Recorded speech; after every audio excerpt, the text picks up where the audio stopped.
What if I told you that the sun could disrupt our daily lives in ways we can't even imagine? Solar flares, intense bursts of radiation from the sun, can interfere with our communication systems and even affect astronauts in space. These flares occur in active regions of the sun, often around sunspots, where magnetic fields are particularly strong. When magnetic energy stored in the sun's atmosphere is suddenly released, it accelerates charged particles, causing a solar flare. This release of energy emits electromagnetic radiation across the spectrum, from radio waves to gamma rays. The extreme ultraviolet and X-ray radiation from solar flares is absorbed by Earth's upper atmosphere, particularly the ionosphere. This absorption can temporarily increase ionization, interfering with shortwave radio communication. Solar flares are often accompanied by coronal mass ejections, which can send billions of tons of solar material into space. The relationship between solar flares and coronal mass ejections is complex and not fully understood. Flares also occur on other stars, where they are known as stellar flares.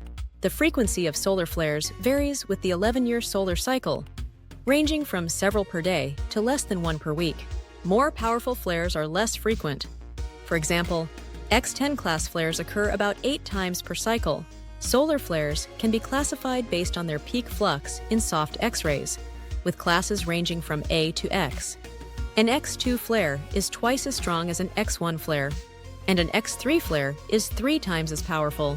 The most powerful flare ever observed was the 1859 Carrington event, estimated to be greater than X10.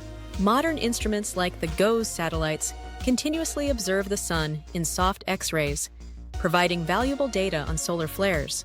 Solar flares can also be classified based on their duration as either impulsive or long-duration events. The electromagnetic radiation from solar flares travels at the speed of light, affecting planetary atmospheres. On Earth, increased ionization from solar flares can interfere with GPS and other navigation systems. The ionization can also increase drag on satellites in low Earth orbit, leading to orbital decay. Solar flares can have significant impacts on other planets, particularly Mars and Venus. Research on the effects of solar flares on Mercury, Jupiter, and Saturn is still limited. Enhanced ionization during solar flares can result in increased heating and expansion of planetary atmospheres. The temporary increase in ionization can degrade or completely absorb radio waves, disrupting communication. Electric currents in Earth's ionosphere can be strengthened during large solar flares, causing geomagnetic disturbances.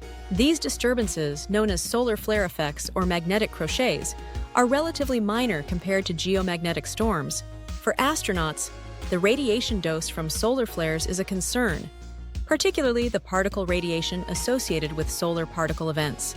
On Mars, the most energetic solar flares could provide radiation doses harmful to higher organisms. Solar flares produce radiation across the electromagnetic spectrum, with different intensities and various wavelengths. The first recorded solar flare was observed by Richard Carrington in 1859, marking a significant discovery in solar astronomy. Today, space-based telescopes allow us to observe solar flares in high-energy spectral lines, providing new insights.